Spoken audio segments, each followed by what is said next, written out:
Berapa lama Dajjal itu tinggal di muka bumi ini? Tak lama Pak, 40 hari saja. Tapi selama 40 hari dengan kecepatan yang dia miliki, dia bisa menembus semua negara. Tidak ada satupun kota yang tidak diinjak oleh Dajjal. Dan ketika Dajjal menginjakkan kakinya di kota tersebut, semua berdatangan termasuk kaum munafik. Dajjal tak bisa masuk ke Mekah dan Madinah, tak bisa masuk. Betul, Dajjal masuk Mekah Madinah. Jadi dikatakan oleh Dajjal yang hanya dua yang tidak bisa aku mati, Mekah dan Madinah. Setiap melangkah ke sana bermunculan 7.000 malaikat yang pedang untuk menghancurkan. Itu sampaikan Nabi dalam hadisnya.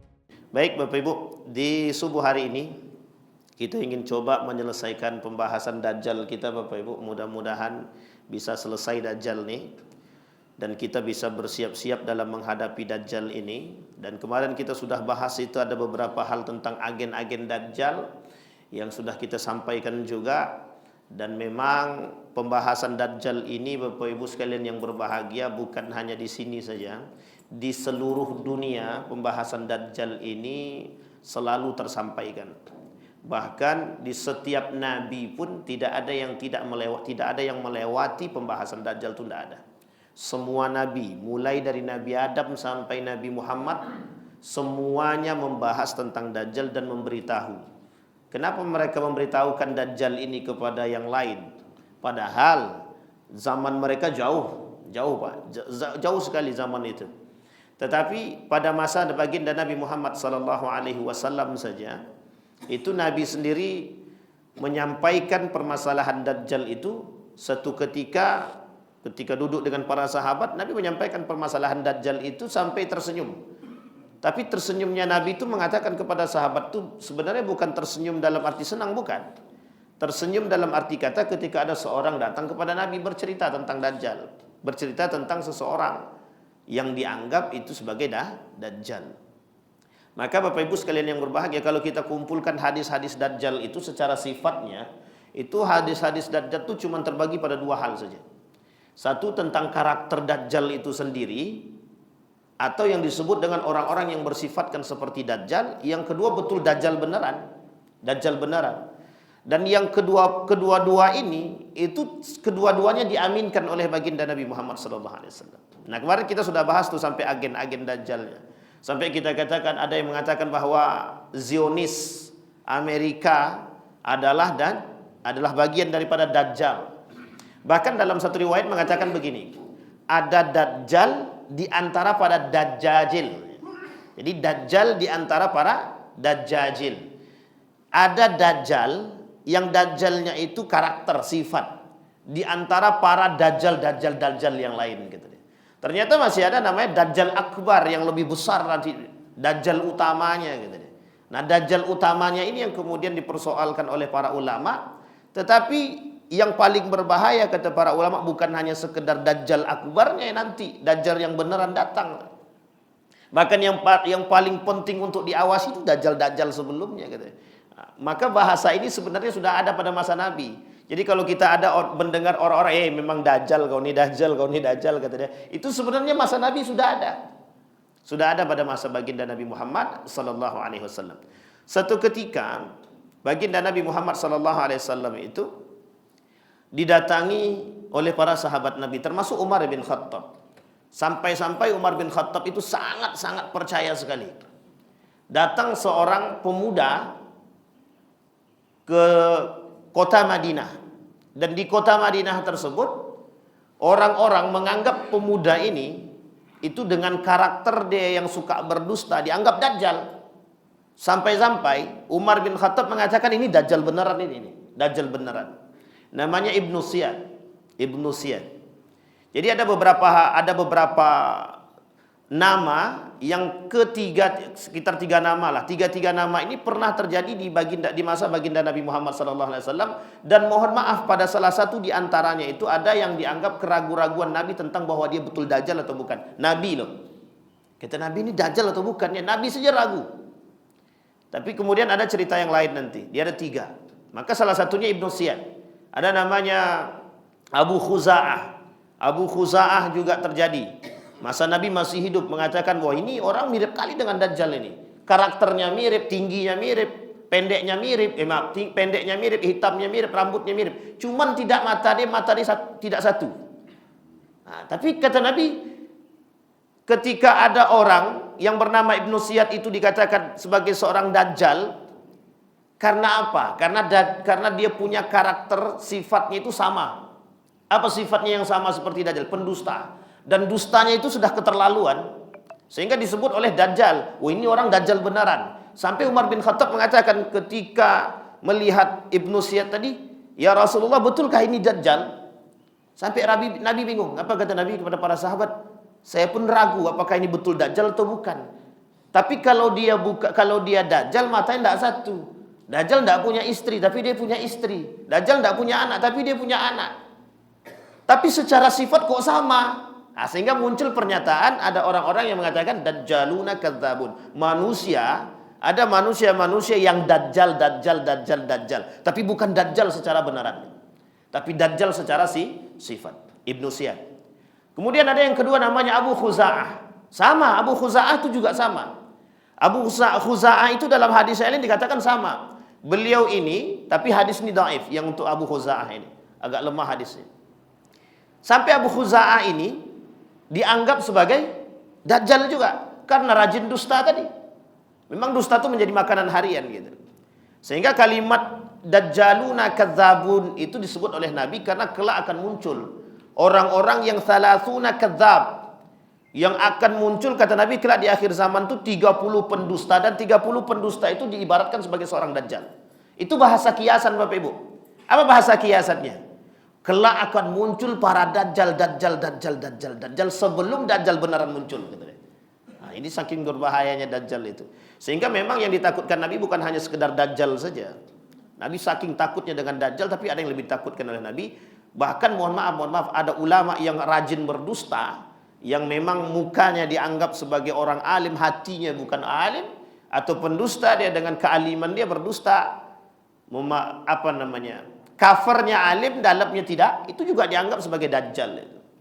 Maka kalau ada orang mengatakan, si Anu itu kayak dajjal aja tuh, itu mungkin karena dusta dia. Cuman kita tak boleh katakan, Pak, oh muka-muka dajjal kau ni. Itu tak boleh itu, Pak. Nampak kawan awak berdusta, katakan dajjal itu tak boleh. Baik. Nah, kembali kepada poin kita Bapak Ibu. Nanti kita sampaikan. Yang pertama, kemarin kita sudah bahas tentang dajjal, karakternya, sifatnya, matanya, bentuknya sudah kita sampaikan. Hari ini kita akan sampaikan di mana akan munculnya dajjal tadi. Di mana akan munculnya dajjal. Ini menjadi persoalan dan perdebatan para ulama. Munculnya dajjal itu di arah timur. Di arah timur ini itu bisa menjadi perdebatan yang sengit di kalangan para ulama. Ada yang mengatakan di Iran, ada yang mengatakan di Irak, ada yang mengatakan di Saudi Arabia, kata dia. Yang benar tuh dajjal tuh di Saudi, kata dia. Wah, iya juga, saya bilang ini kalau sempat Saudi tahu dibilang dajjal bisa jadi gitu. Tapi memang berat. Kenapa? Karena mereka menunjukkan karakternya itu, Pak. Jadi orang tahunya pada masa Nabi, kenapa si Anu itu dikatakan dajjal itu karena pada karakternya saja. Sehingga yang disebut dengan dajjal tadi, saking berkuasanya dajjal tadi, sampai dikatakan bahwa dajjal itu bukan makhluk tapi bentuk, tapi negara, katanya. Bisa jadi begitu. Makanya bahasan para ulama itu mengatakan Amerika Zionis itu adalah dajjal, katanya. Itu karena apa? Karakter. Bukan diartikan sebagai bahwa dajjal beneran gitu. Tapi sebelum dajjal beneran datang, kata dia, ini orang-orang dah seperti dajjal ini dah parah sekali. Bahkan kami pun tak selamat dari orang-orang seperti ini, kata dia. Itu yang pertama. Maka dajjal itu muncul dari arah timur. Ketika dajjal ini muncul dari arah timur, nanti kita sampaikan ada seorang pemuda yang bertemu. Dan hadis ini sahih dalam Bukhari dan Muslim. Dan itulah yang kemudian menjadi pegangan para ulama-ulama yang membahas tentang dajjal, termasuk yang tadi Ibnu Ziyad.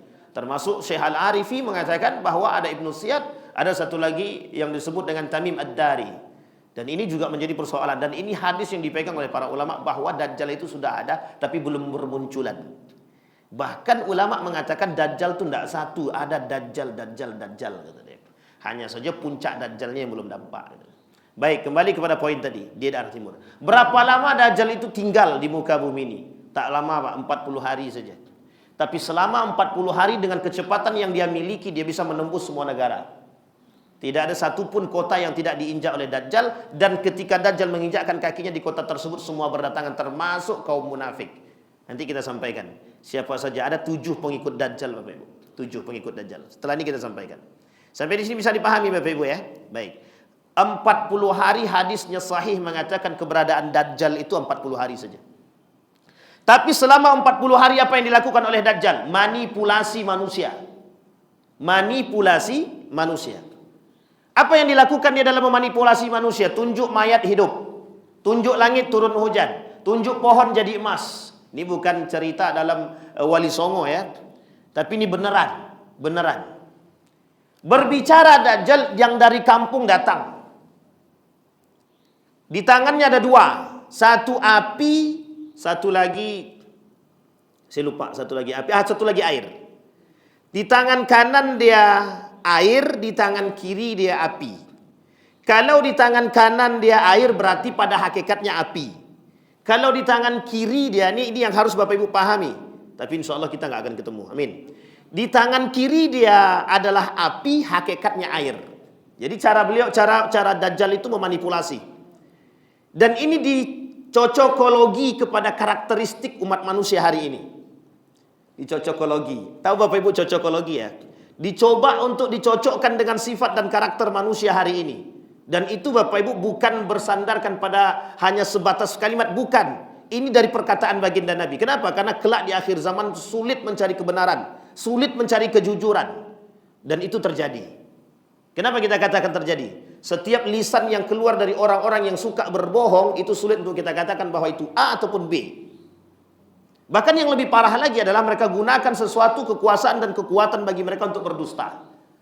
Dan itu yang disampaikan oleh baginda Nabi Muhammad SAW. Kenapa Ibnu Ziyad itu dikatakan pendusta, dikatakan Dajjal? Karena saking kerasnya dia berdusta, saking kuatnya dia berdusta. Yang kedua, di tangan kanannya ada madu, di tangan kirinya ada air. Dan ini terbalik. Di tangan kirinya racun.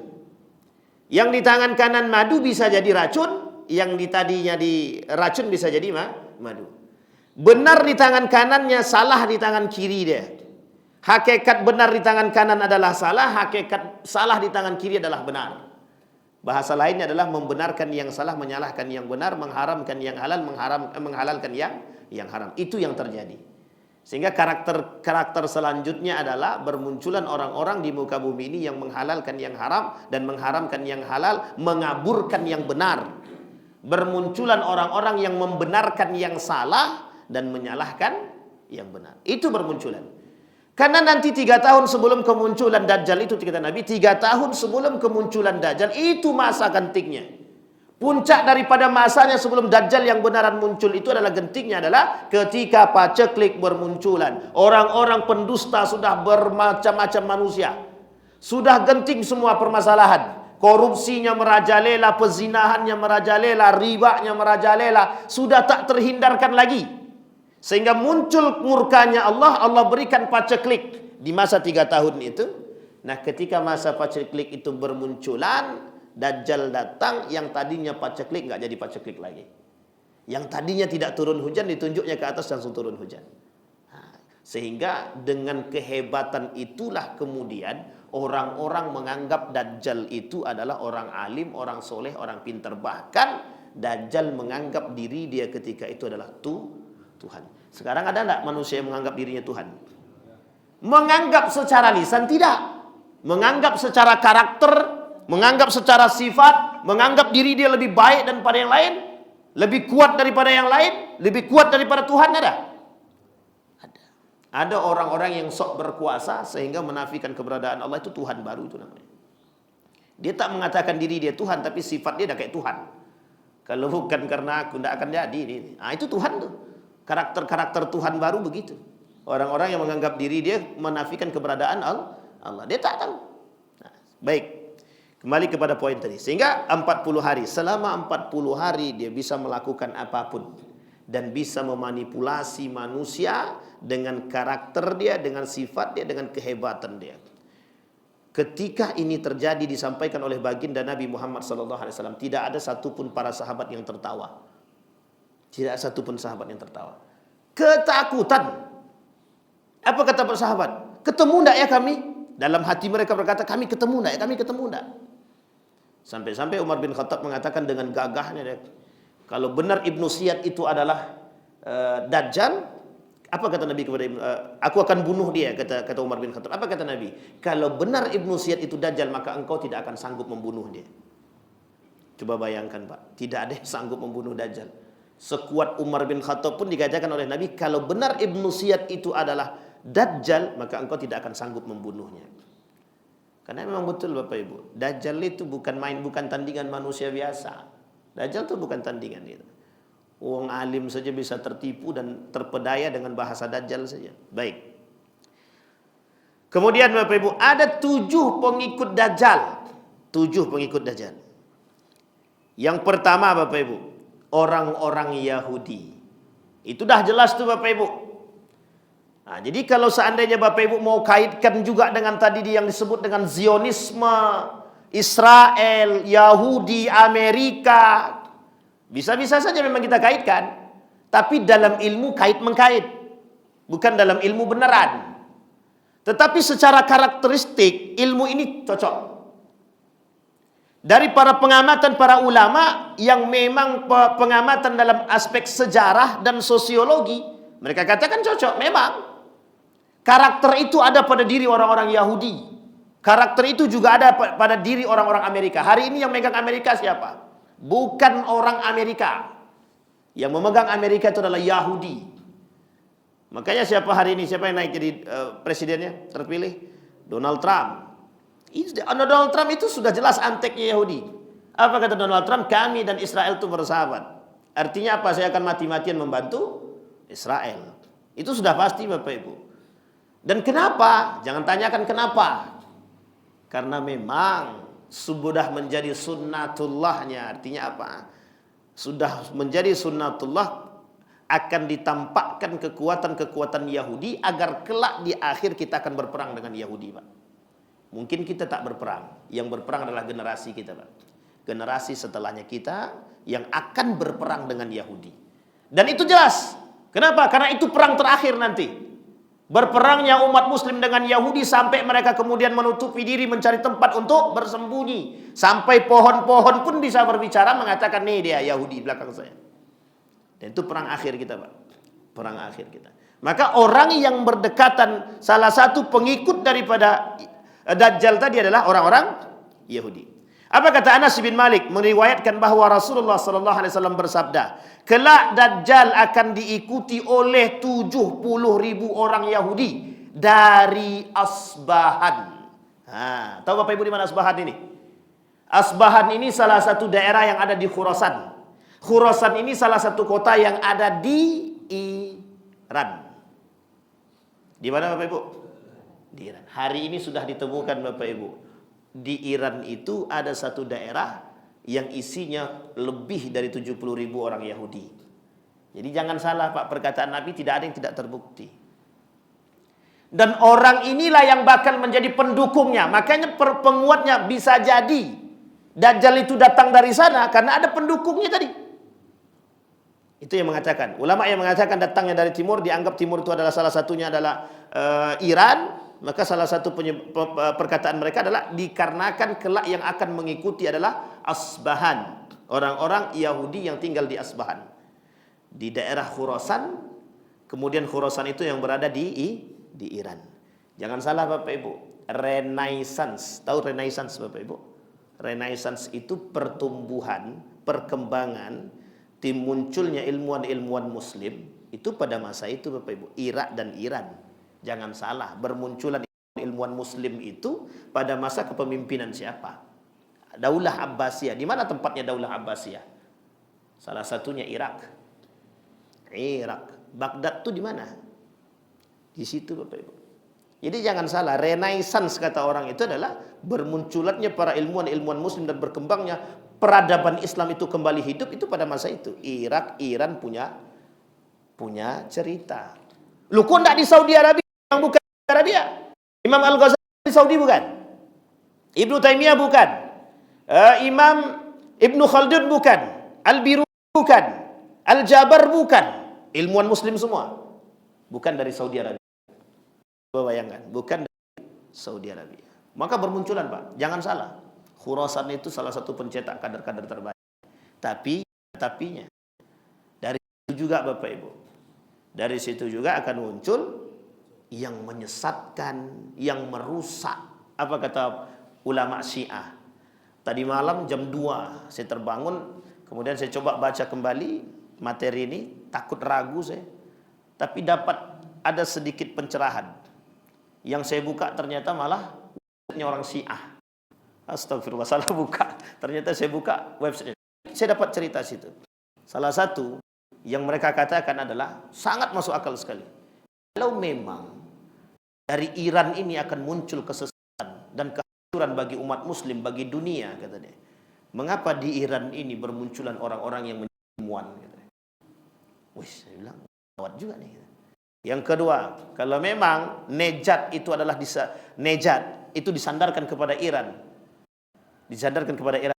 Kalau memang Nejat disandarkan, kenapa Nejat yang di PT lebih dekat dengan Saudi Arabia dan lebih dekatnya diri mereka?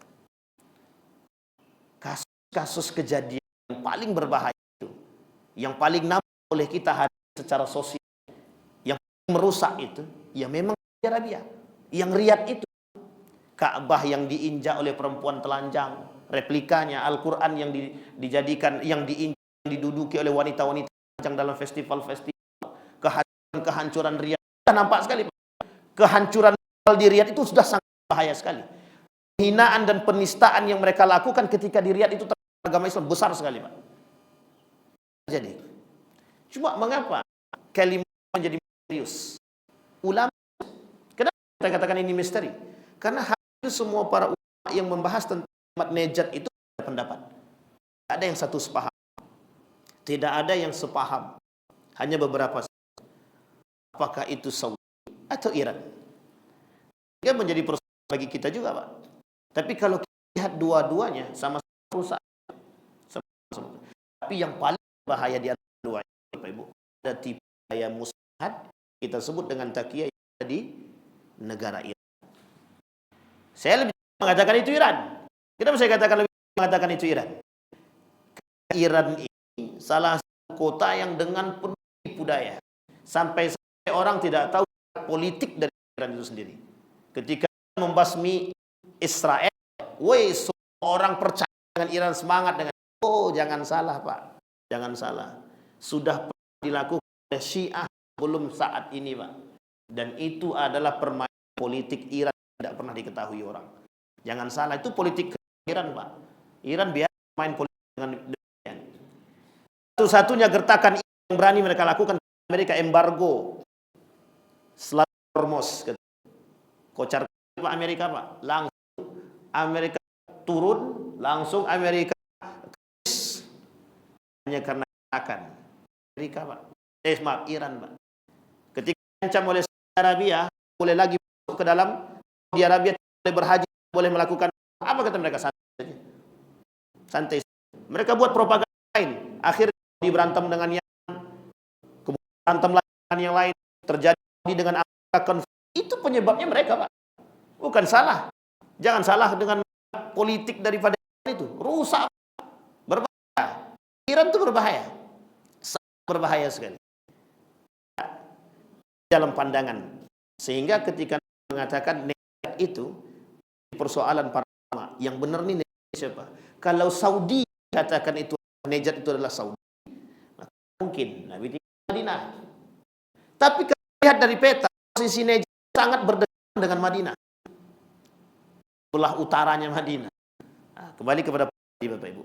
Pertama kata Nabi, orang yang menjadi pengikut daripada tadi adalah Yahudi. Kenapa kok Yahudi? Yahudinya di mana? Israel, Palestina kah? Bukan. Karena umat muslim akan berangkat ke Palestina, Pak. Satu tempat yang paling di muka bumi kelak adalah Palestina. Dan berbondong yang tersebut umat muslim sedikit itu yang benar berpegang, yang dianggap paling aneh, yang masih pegang teguh dengan nilai-nilai agama, itu yang disebut dengan aneh pada masa itu. Pada masa itu semuanya pendusta, kecuali segelintir umat muslim yang diselamatkan. Itulah yang akan berjalan dan beruzlah. Bapak Pak paham kenapa dalam salah satu cara selamat dari Dajjal itu surat Al-Kahfi. Baik, poin utama surat Al-Kahfi itu apa? Poin utamanya apa dari surat Al-Kahfi itu? Tentang Al-Kahfi. Al-Kahfi tentang apa? Seorang tentang pemuda. Apa yang dilakukan pemuda tadi? Masuk ke gua. Ngapain dia? Beruzlah. Agar tetap bisa menjaga keimanan dia. Itu disebut, Pak. Jadi poinnya orang berangkat ke uzlah terakhir, Pak. Uzlah terakhir. Dajjal tak bisa masuk ke dalam Mekah dan Madinah, tak bisa masuk. Betul, Dajjal masuk Mekah Madinah. Jadi dikatakan oleh Dajjal yang hanya 2 yang tidak bisa aku mati. Mekah dan Madinah. Setiap melangkah ke sana bermunculan 7.000 malaikat yang pedang untuk menghancurkan itu, kata dia. Itu sampaikan Nabi dalam hadisnya. Meskipun hadisnya dhaif, tapi ada yang mengatakan. Kata Dajjal tadi, setiap aku melangkah masuk dalam kota menuju kota Makkah Madinah itu dihadang oleh 10.000 malaikat pedangnya. Tak sanggup masuk. Tapi selain dari kota tersebut semuanya aku masuk. Tapi mengapa diperintahkan ke Madinah? Ini yang menjadi persoalan kita, Pak. Lain waktu bahas itu, Pak. Karena uzlah Palestina kenapa tidak Mekah ke Madinah? Tapi uzlah yang Palestina terbaik ketika itu sangat membutuhkan apa namanya tadabbur tentang Palestina dan mengapa Saudi Arabia pilih akhir itu uzlah. Hanya memang kota suci. Salah, Bapak. Salah. Di kota suci memang sucinya Mekah Madinahnya. Jangan salah, di situ sudah banyak itu Abu Jahal, Abu Lahab dan Abu Sosok yang lain itu di situ. Abu-abunya itu. Munafik di sana, Pak. Di Mekah itu sebelum diberikan oleh Nabi, diusir oleh Nabi, dia manusia munafik saja. Di situ ketika sampai di manusia munafik sudah kita bahas kan 30 orang munafik. Orang munafik itu tinggal di Madinah sama Nabi. Sebelum mereka pada membunuh, kemudian diusir sama Nabi. Setelah diusir sama Nabi termasuk Abu Bakar bin Salul itu munafik itu bukan diusir lagi, mau bunuh, kabur, lari, sehingga bukan tinggal di Madinah, bersih Madinah ketika itu. Nah, di akhir zaman subhat sekelilingnya, Pak. Ingat, Pak, ya, subhat sekeliling kota Madinah dan kota Mekah itu akan bermunculan para subhatnya, Pak. Akan bermunculan subhat karakter yang buruk dan sebagainya, dan akan dihancurkan oleh Allah. Itu, Bapak Ibu. Baik, ini kedua. Kalau yang kedua yang akan mengikuti Dajjal, Khawarij. Khawarij kan sudah tidak ada. Neo Khawarij. Khawarij memang sudah tidak ada. Tapi karakter Khawarij itu ada. Orang yang menganggap diri dia paling benar. Khawarij itu, Pak. Darah selain daripada mereka itu darahnya halal. Khawarij. Hanya berhukum Al-Quran. Khawarij. Misal, mereka menafikan sunnahnya, menafikan hadis Nabi. Mereka percaya dengan para ulama, tak percaya dengan Nabi. Ya, sama tuh Khawarij itu. Khawarij itu.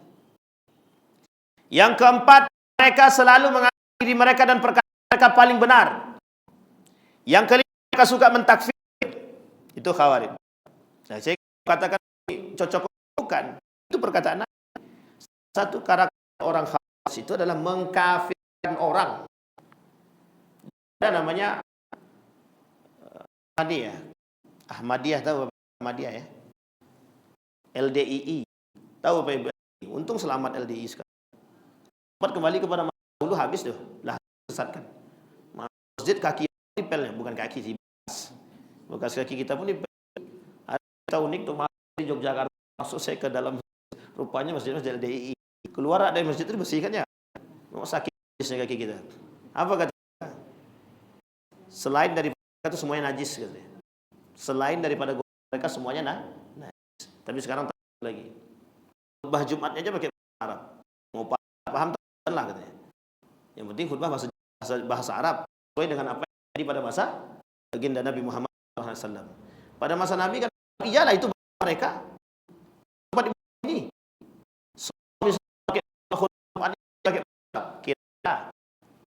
Itu yang nggak bisa paham, yang bisa bahasa Arab, Pak, yang nggak bisa bahasa Arab. Ya, paham. Bermunculan tuh. Khawarij di sini adalah karakter, bukan khawarij orang khawarijnya, tapi karakter manusia menyerupai khawarij. Bahkan hari ini dengan neo khawarij, orang yang bogi menyerupai sifat karakter khawarij. Apa karakter sudah kita sampaikan yang tadi? Satu diantaranya adalah mengkafirkan orang. Dan ini Bapak terjadi. Sudah mulai menampakkan diri orang-orang yang mengkafirkan orang lain. Bahkan hukum kafiri terhadap orang lain hukumnya haram, kecuali yang berilmu terhadap yang berilmu. Nah, kalau sekarang tidak berilmu, dia mengkafirkan orang kafir, kau ini tak masuk surga macam kau ini. Dia pula yang punya surga, dia pula neraka sekarang kan. Bisa mengkafirkan orang dalam surga dan neraka. Besok kita daftar.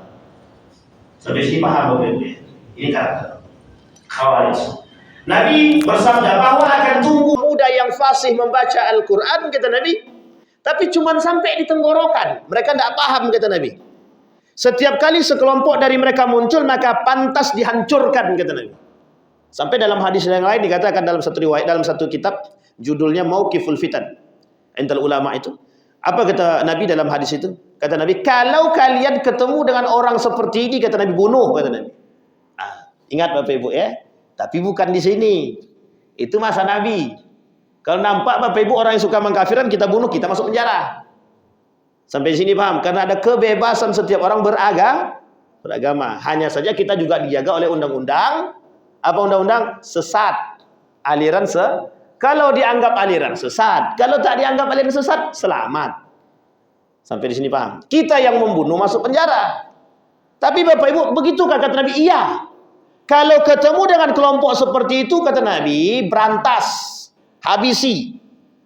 Itu Nabi yang ngomong. Tapi bahasa ini, itu untuk waktu itu. Karena setiap negara punya kebijakan. Artinya apa? Apa yang lebih baik? Sekalipun yang bermunculan itu hanya sedikit, habisi. Gimana cara menghabisinya? Jangan kasih tempat. Jangan kasih tempat. Kalau dikasih tempat, berarti selamatlah Pak. Apa yang selamat? Selamatlah menikmati. Maka apa? Tidak ada satu orang awam pun yang tidak akan terpedaya dengan perkataan mereka. Kita ambil contoh. Ada namanya Harura. Harura ini salah satu daerah perbatasan Irak. Ketika Ali bin Abi Thalib pulang daripada perang Siffin. Pulang. 200 lebih yang keluar dari barisan Ali itu. Mereka keluar dari barisan Ali, tidak ikut sama Ali pulang ke Irak atau Kufah. Mereka pergi ke perbatasan-perbatasan Pak, di daerah-daerah Irak tadi Pak. Di situ bermuncul salah satu daerahnya namanya Harura. Disitulah munculnya kaum-kaum Khawarij. Siapa mereka? Orang-orang pinggiran Pak. Orang-orang pinggiran, mohon maaf yang ketika itu disebutkan yang agamanya pas-pasan. Tapi ketika didatangi orang yang fasih membaca Al-Quran, hafal Al-Quran, mengerti Al-Quran, menjadi sangat diagungkan. Sehingga mereka semua terpedaya. Nah ketika bahasa mereka sampai kepada kaum awam tadi, apa yang mereka sampaikan? Kita harus berpegang teguh kepada Al-Quran. Kembalilah kepada Al-Quran dan Sunnah. Betul apa tak betul? Sama Pak, itu bahasa yang zaman dahulu Pak. Jadi bahasa yang hari ini kita dengar itu sama bahasanya dulu. Bahasanya kaum Khawarij dahulu. Kenapa kok bisa begitu, Ustaz? Memang begitu, Pak. Dalam sejarahnya begitu. Sampai apa yang dilakukan oleh Ali bin Abi Thalib. Yang unik daripada karakter Khawarij ketika itu, Bapak Ibu, mereka hanya akan membunuh sekalipun jika bertentangan dengan pemahaman mereka. Mereka bunuh, Pak. Bukan lagi hanya sekedar gusir ya. Dibunuh. Apa yang dilakukan oleh Ali bin Abi Thalib ketika itu? Yang tadinya hendak kembali berperang menemui Muawiyah, berputar Ali, putar kepala. Langsung ke Harura, semua para sahabat yang ikut ketika itu dan para panglima-panglima perang ketika berputar semuanya. Dihabisi oleh Ali bin Abi Thalib. Nama perangnya apa, Pak? Ada yang tahu nama perangnya, Pak? Perang Nahrawan. Perang antara Ali bin Abi Thalib dengan kaum Khawarij. Habis.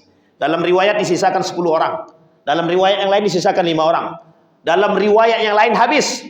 Tapi ada yang mengatakan tersisa 10 orang. Kelak di antara 10 orang ini Bapak Ibu, ada salah satu di antara mereka yang ikut berperang bersama Al-Husain, yang ikut menjadi tulang punggung propaganda terhadap Al-Husain, yang kelak yang akan ikut membunuh Al-Husain. Coba bayangkan Pak. Khawarij itu begitu Pak. Muka dua nih, entah muka tembok, entah muka dua, kita nggak tahu tuh. Pokoknya mukanya lah. Berbahaya apa tak berbahaya Khawarij nih? Bahaya. Sekarang jika ada yang mirip seperti ini, itu sudah saya sampaikan karakternya Pak. Saya sampaikan. Fasihnya lebih fasih dia daripada awak lagi. Sholatnya lebih rajin daripada kita. Mohon maaf, itu bahasanya Nabi mengatakan. Setiap di jidat mereka ada tanda. Di jidat mereka ada tanda. Pakaian mereka rapi. Balhum awam. Tapi mereka itu orang-orang awam. Kenapa awam? Mereka hanya dicuci otaknya Bapak Ibu.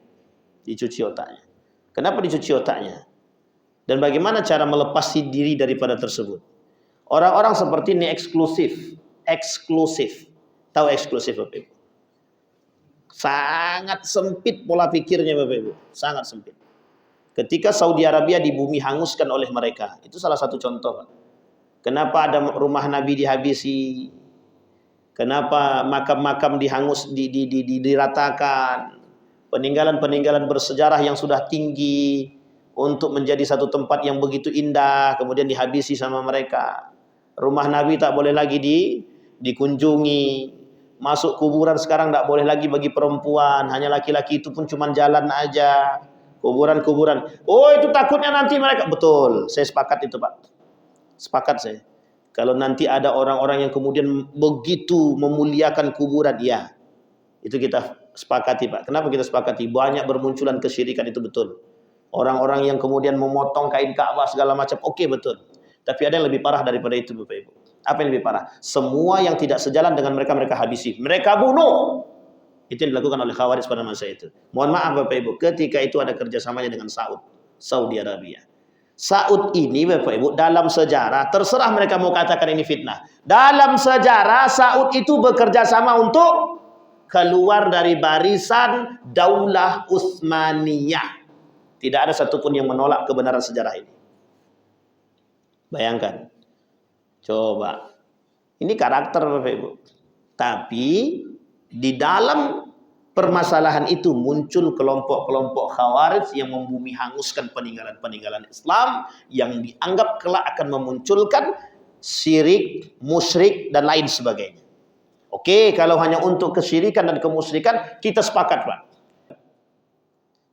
Kadang-kadang berlebihan. Tapi Bapak Ibu, perlu dikembalikan kepada pemahaman mereka. Imam Abu Hanifah, Imam Malik, salah satu di antara sahabat Imam Abu Hanifah itu datang ke Mekah tanpa sendal Pak. Datang ke Mekah itu tanpa sendal.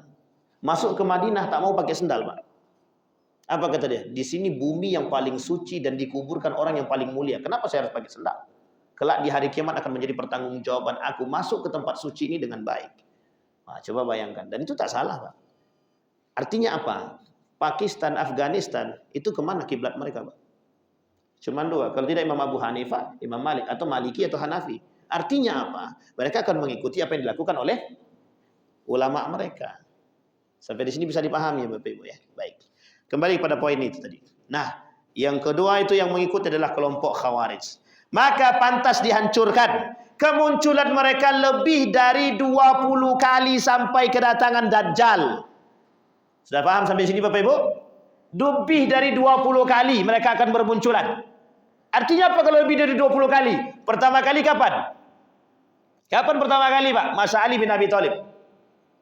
Setelah itu muncul lagi Al-Husain. Al-Husain Pak, pada masa Al-Husain itu. Setelah itu Khawarij akan bermunculan dengan gaya-gaya mereka yang baru. Sampai hari kiamat Pak. Sebelum Dajjal datang. 20 Pak. Ini kalau kita runut baru 3 Pak. Masih berapa kali lagi muncul? Masih baru 3 baru. Kalau 3 berarti 17 kali lagi Pak. Kalau memang betul 20. Artinya apa? Akan sering bermunculan Pak. Kaum-kaum Khawarij. Berarti sekarang udah muncul Khawarij Ustaz. Tengok-tengok lah. Kalau memang ada yang mirip-mirip karakter dia, ya saya tak katakan mereka Khawarij. Tapi kalau mirip-mirip karakternya, mungkin Mungkin. Tapi mudah-mudahan kita diberikan kekuatan. Artinya apa? Kita diberikan kacamata yang baik untuk melihat. Itu yang paling penting. Melihat dengan iman, melihat dengan mata, melihat dengan hati, bukan melihat dengan nafsu. Yang kita takutkan, mohon maaf. Oh, itu khawarij itu. Ternyata kebencian kita berlebihan, malah kita kebalik, Pak. Awak pula yang khawarij nanti. Kalau kita sama dengan mereka, berarti kita beda tipis saja, Pak. Mereka membenci, kita membenci. Mereka menyakiti, kita menyakiti. Mereka membunuh, kita membunuh. Berarti beda tipis kan? Berarti sama kedua-duanya sama-sama khawarij. Terus bagaimana cara kita memberantasnya? Caranya jangan kasih panggung. Jangan kasih tempat. Jangan perhatikan mereka. Allah sebut dalam Al-Quran, jangan duduk bersama mereka. Kalau kalian duduk bersama mereka, idzan antum mithluhum, kata Allah. Kalau kalian duduk bersama mereka, kalian beda tipis dengan mereka, kata Allah. Wah, ini berat, Pak. Ini kalau Dajjal ini begini bahas nih, Pak. Entah kapan-kapan selesainya.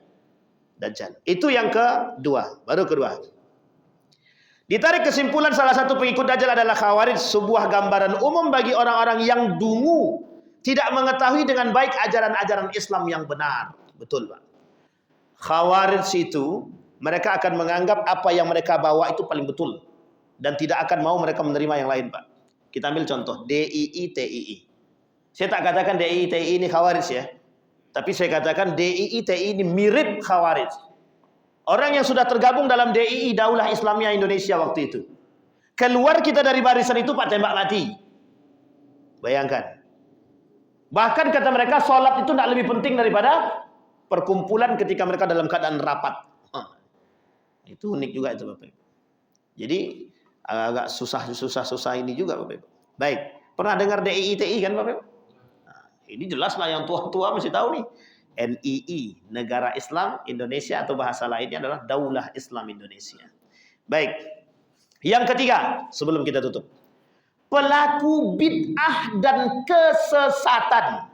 Jangan tersinggung. Pelaku bid'ah dan kesesatan. Yang pertama tadi apa? Yang akan mengikuti Dajjal, Yahudi. Yang kedua, ya khawarij. Yang ketiga, pelaku bid'ah dan kesesatan. Berapa banyak di akhir zaman aliran sesat akan muncul? Nabi cuma katakan 73 golongan dari umat muslim. Pertanyaannya, itu apakah bahasa mutlak seperti itu? Tidak. Ulama mengatakan bahasa kiasan, saking banyaknya. Kira-kira ada tidak pengikutnya? Bukan tak ada pengikutnya. Sampai-sampai, bukan sampai-sampai lagi. Sampai-sampai abang yang sebelah kiri kita ini dah kena telepon, Pak. Gara-gara aliran sesat juga tuh. Hampir lagi kena beliau. Aliran sesat. Banyak, Pak, pengikutnya tak sedikit. Orang yang bisa berbicara dengan Tuhan lewat HP, itu pengikutnya ribuan. Orang yang bisa mengeluarkan uang dari baju, pengikut ribuan. Ada yang kemudian aliran sesat yang ditemukan di Bengkalis, itu pengikutnya ramai. Bukan tak ada pengikutnya, banyak. Bahkan yang lebih parah hari ini, yang lebih muncul aliran sesat itu liberalisme, sekulerisme, itu lebih sesat dan menyesatkan itu, Pak. Lebih menyesatkan. Kalau aliran sesat seperti itu nampak, Pak, nyata sesatnya, Pak. Misal kita ambil contoh, misalkan. Ada orang berbicara dengan Tuhan, kita anggap itu alirannya sesat, betul. Kenapa kita bisa katakan, mana ada manusia yang bisa berbicara dengan Tuhan lewat HP? Itu dah jelas sesatnya, Pak. Oh, pengalaman pribadi, oke, pengalaman pribadi tidak bisa diceritakan, Pak. Bahkan mimpi bertemu dengan Nabi tidak boleh dijadikan sandaran. Dalil tak boleh. Aku bertemu dengan Nabi tadi malam. Katanya Bang Didi itu bakal masuk surga. Jangan percaya betul. Perkataan Nabi itu benar, bertemu dengan Nabi benar. Tapi perkataan yang keluar dari pengalaman pribadi tidak bisa dijadikan sandaran dalil kuat untuk menyatakan kebenaran demikian. Itu pengalaman pribadi, betul. Nanti semua orang berdoa, ya Allah, ternyata si Didik masuk surga, tolong Dik, bawa kami nanti ke surga ya. Tangan Bang Didik jadi suci setelah ini, Pak. Dicium orang semua. Sampai sini paham Bapak Ibu ya? Baik. Pelaku bid'ah, apa yang disebut dengan pelaku bid'ah? Bapak Ibu tengok sekarang. Pelaku bid'ah apa yang disebut hari ini? Semuanya melakukan perbuatan-perbuatan bid'ah. Bid'ah, tahalul, apa itu? Bukan tahalul, apa? Tahayul, khurafat, TBC. Semuanya mereka lakukan dengan berbagai macam dalih. Jangan ada tersinggung, karena memang agama ini singgung menyinggung sebenarnya. Singgung-nyinggungnya siap-siap aja lah kalau untuk disinggung. Karena memang begitu, Pak. Dan tidak salah, Pak, tidak salah. Memang begitu kata Nabi, kelak di akhir zaman itu memang begitu. Jadi salah satu yang sudah menjadi sunnatullah itu adalah sesuatu yang disampaikan oleh Nabi itu kan pasti terjadi. Artinya apa? Semua perbuatan-perbuatan manusia itu sesuai dengan apa yang disampaikan Nabi dalam hadisnya tentang munculnya fitnah-fitnah. Jadi fitnah-fitnah itulah yang kemudian menjadi persoalan. Maka kata Nabi, berpegang teguhlah dengan tali agama itu yang selamat. Makanya kelak orang yang berpegang teguh itu dianggap dengan aneh. Bapak sholat, rajin ke masjid itu paling aneh kelak di akhir zaman. Kalau sekarang ini tidak Bapak Ibu masih aman lah, insya Allah masih aman. Karena masih banyak yang ke masjid.